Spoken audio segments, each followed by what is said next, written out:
Bonjour, bonjour. Et on va continuer notre album Sœur Vagabond Aviator. Hein, c'est la dernière collection, la Stamperia. Donc, c'est dans le cadre de l'ADT de la boutique Scrap for Love. Et c'est mon colis du mois de septembre. Donc, nous allons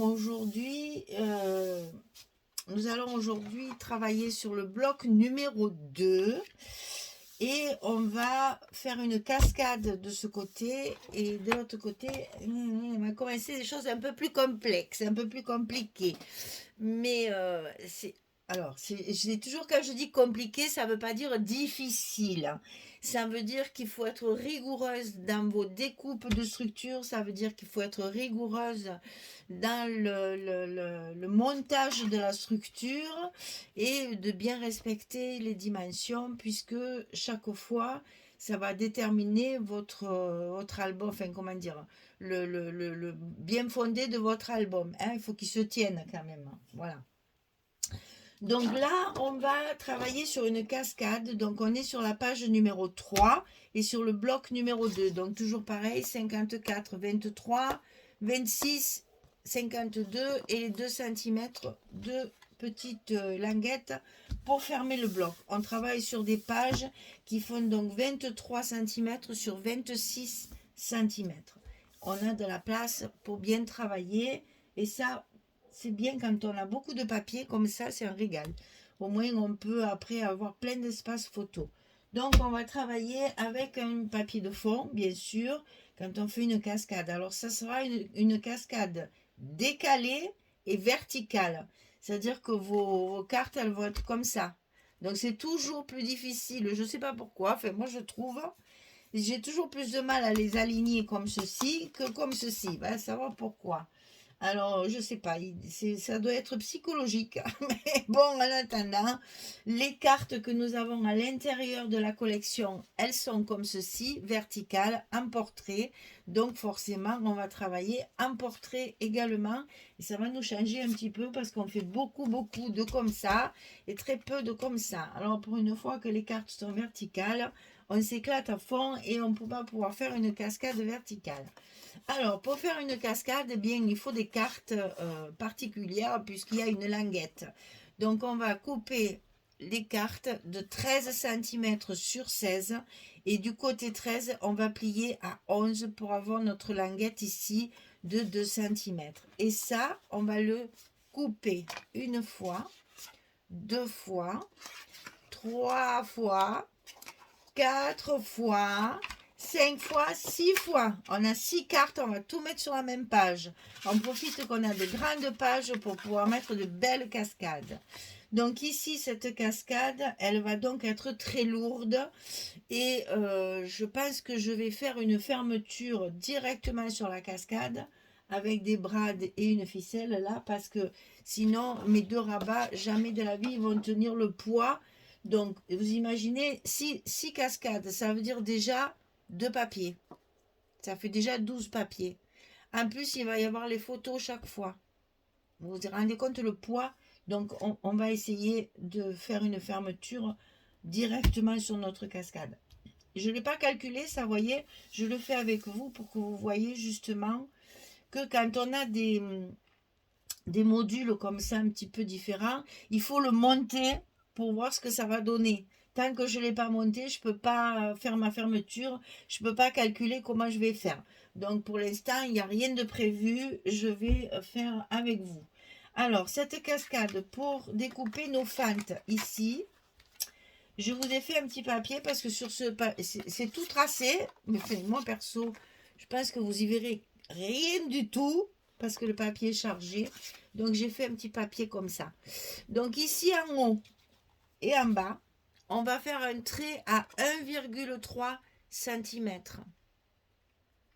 En haut et en bas. 1,3, 1,3. Il est ici ce trait. Là et là. C'est mon cadre en fait. Hein. Après, de chaque côté, ici, il y a 0,5. Là. Donc là, j'ai fait un trait ici à 0,5. et ici à 0,5 mm. 5 mm. Comme ça, j'ai un cadre de tracé. Ensuite, ici, je vais espacer mes cascades de 2 cm à la première ici. C'est-à-dire que ma première, je vais peut-être dire ça autrement. Oui, ici, la première, elle est sur le trait qu'on vient de tracer à 0,5. Là, on va couper 16 cm. Alors, pour pas que ça se déchire et que ce soit solide, consolidez avec un scotch avant de couper. Ensuite, vous coupez votre fente et comme ça, votre papier ici, il est plus solide. Il tiendra mieux. Ça ne va pas se déchirer. Donc ici, on va couper 16 cm du trait ici, sur le cadre en fait. Donc sur le cadre ici de 0,5 et ça part du 1,3 ici. D'accord? Voilà.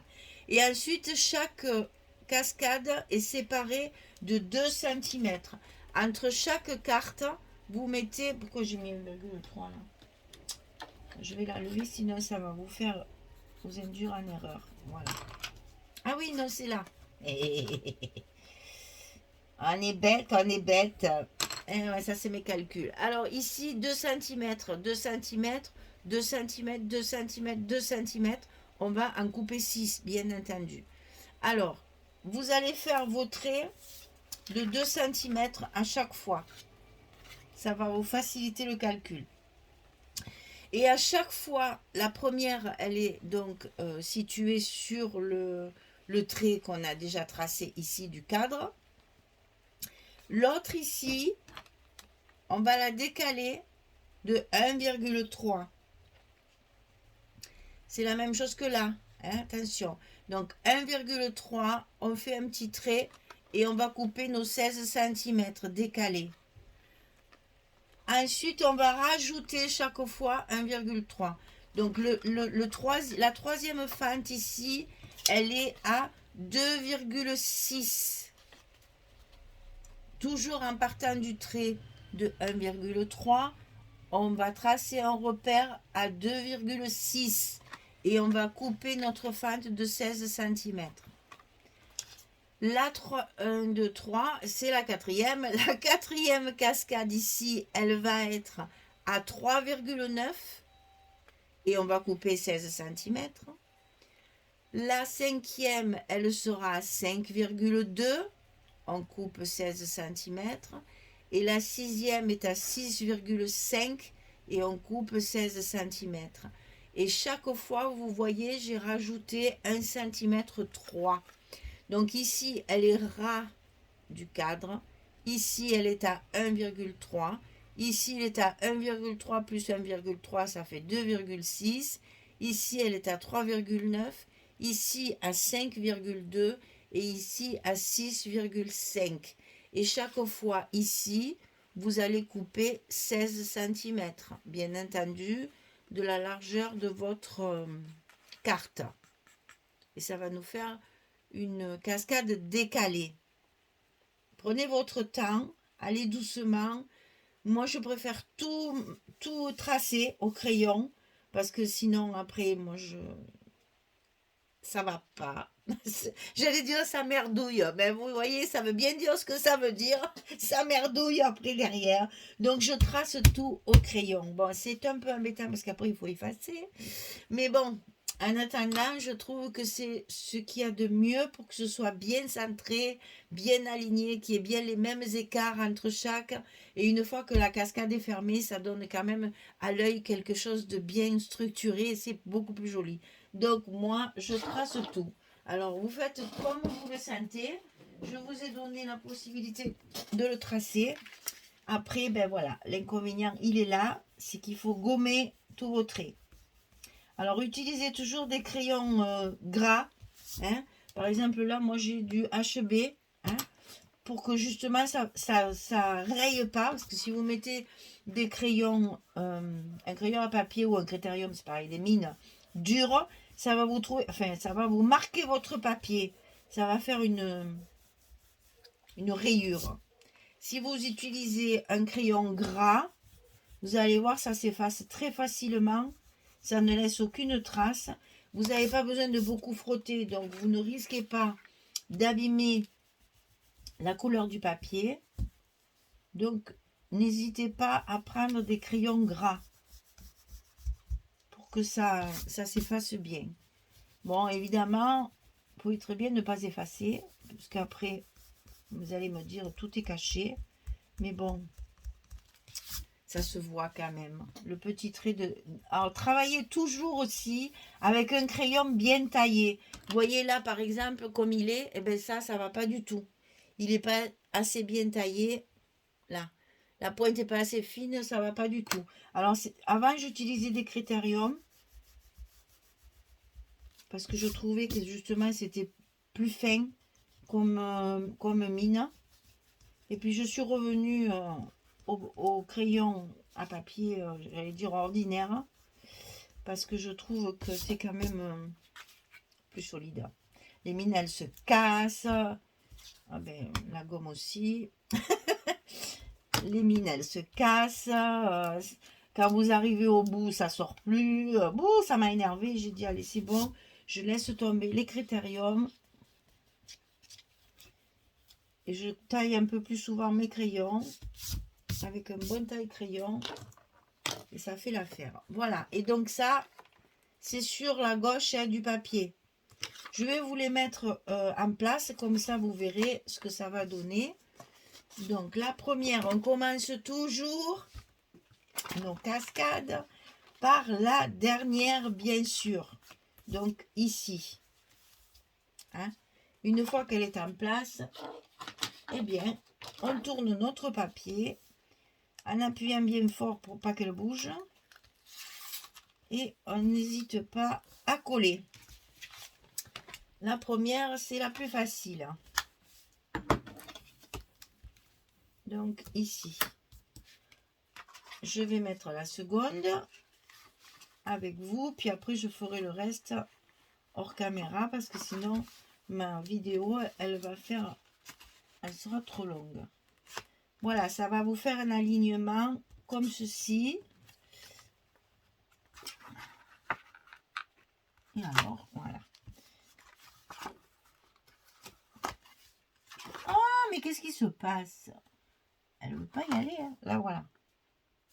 Voilà, vous allez avoir un alignement comme ceci, c'est-à-dire ici 2 cm, ici 1 cm 3. Voilà pourquoi il faut tracer vos traits à ces dimensions-là. Bon, après, c'est toujours pareil, hein, vous alignez une après l'autre. Et on fera la finition ensemble après. Voilà, je coupe la caméra, je finis ma cascade et je reviens vers vous pour vous montrer après comment on solidifie tout ça là. Hein. Je vais coller mes papiers, comme ça vous verrez ce que ça donne. Allez, à tout à l'heure. Voilà. Alors, du travail, hein, du travail, mais regardez ça, moi j'aime bien ce que ça rend après, c'est assez joli je trouve.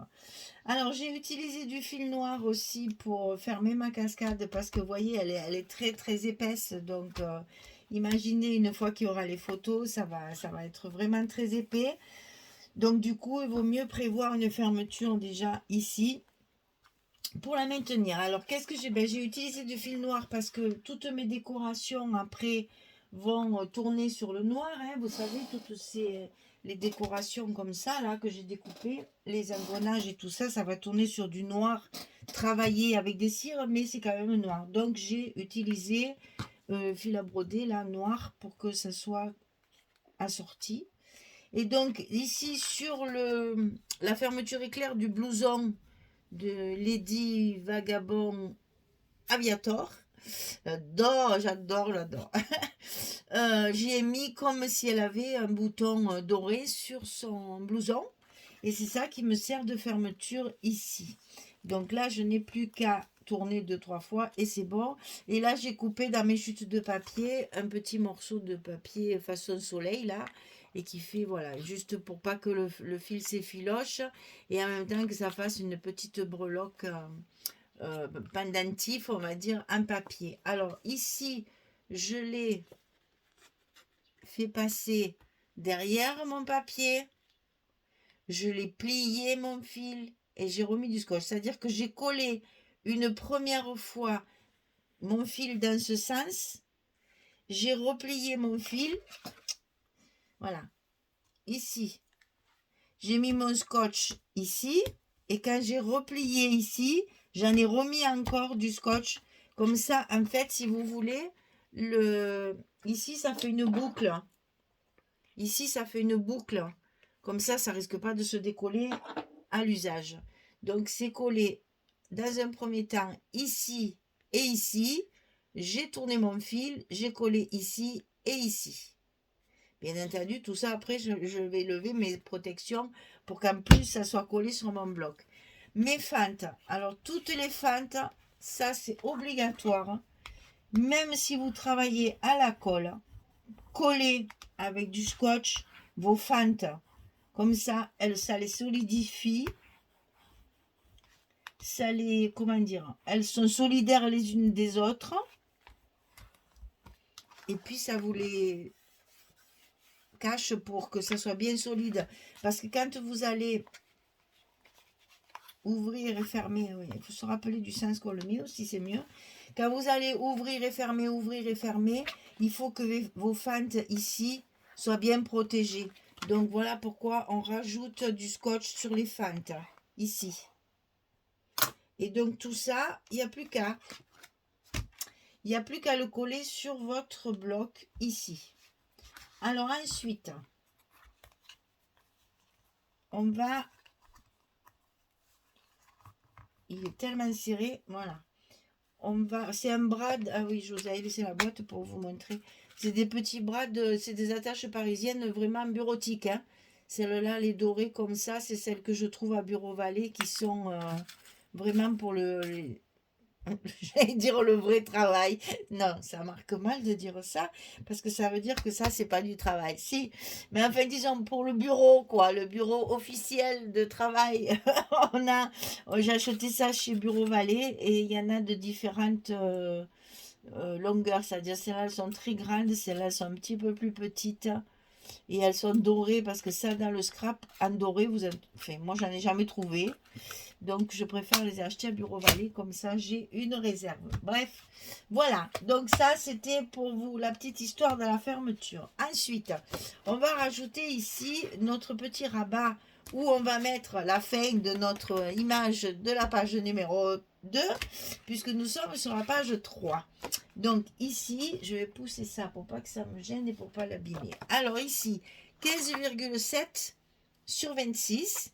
Et sur le côté 15,7, on plie à 12,7 et à 13,7, puisque c'est ce qui me reste de la page ici. Hein. 12,7, 13,7. Ça, on le colle côté gauche, puisque nous sommes sur la page numéro 3. On le colle du côté gauche de notre enveloppe pour que ce soit en face la page numéro 2. Et là, on a 1 cm de gousset, puisque dessous il y a de l'épaisseur. Hein. Donc 12,7, 13,7, on a un gousset d'1 cm. Hein. En fait, là, j'ai inversé. J'ai mis le gros centimètre ici pour avoir la possibilité de mettre de l'épaisseur. Ensuite, celui de gauche ici. Alors, 23,6. J'ai utilisé la collection 2020 là. 23,6 sur 23. Et on va plier à 20,6 et à 21,6. Là aussi, bien entendu, on a un gousset d'1 cm. 23,6, 23, 26, 21,6. Attention, nous n'avons que 23 ici, ça fait du déstructuré. Donc, on va être obligé de le centrer sur notre papier, puisqu'ici, j'ai 26. Ici, j'ai 23. Il me reste donc 3 cm. Ça fait 1 cm et demi en haut et en bas. Alors là, je vais faire un petit repère parce que je veux que ma page soit bien centrée quand même. Donc, je vais travailler proprement, n'est-ce pas? Voilà. Donc ici, je vais coller ma page dans mon enveloppe côté droit en mettant donc mon petit repère à sa place pour que ma page soit bien centrée.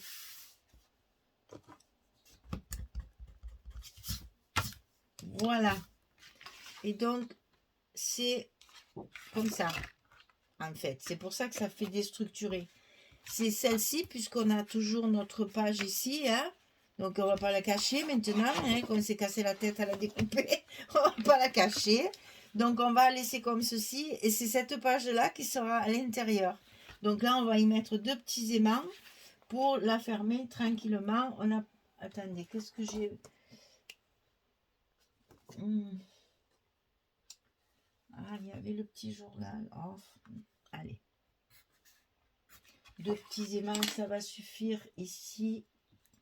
On n'a pas besoin d'en mettre davantage. C'est juste pour tenir notre page fermée. Donc, c'est très rapide.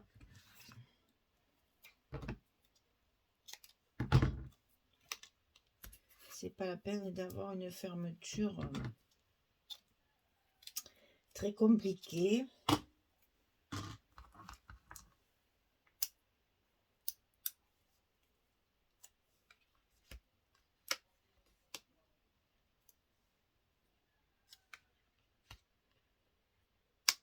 Et 2.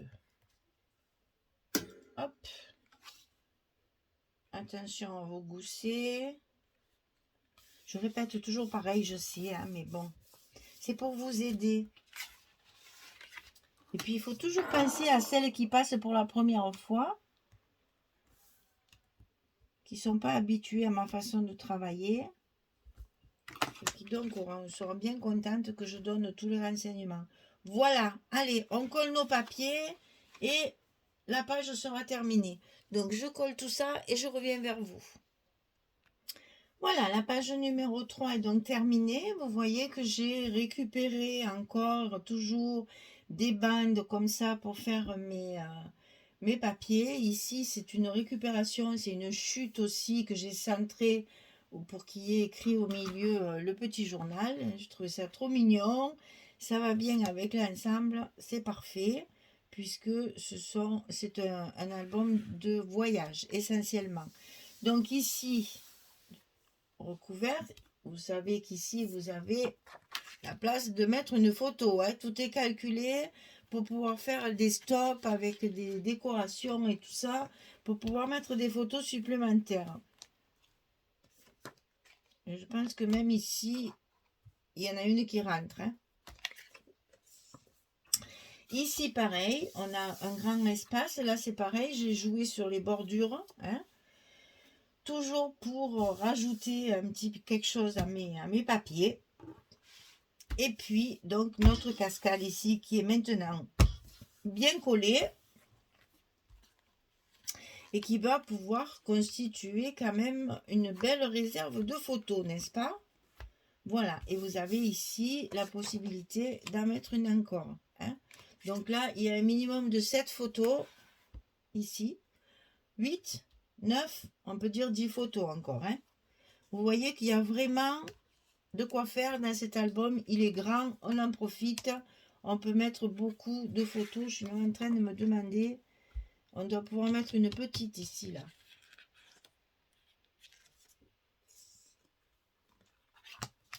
Les demi là, vous savez, c'était 2010. Je cherchais la mesure. Voilà, ma page numéro 3 est terminée, hein, ça donne quand même une bonne épaisseur.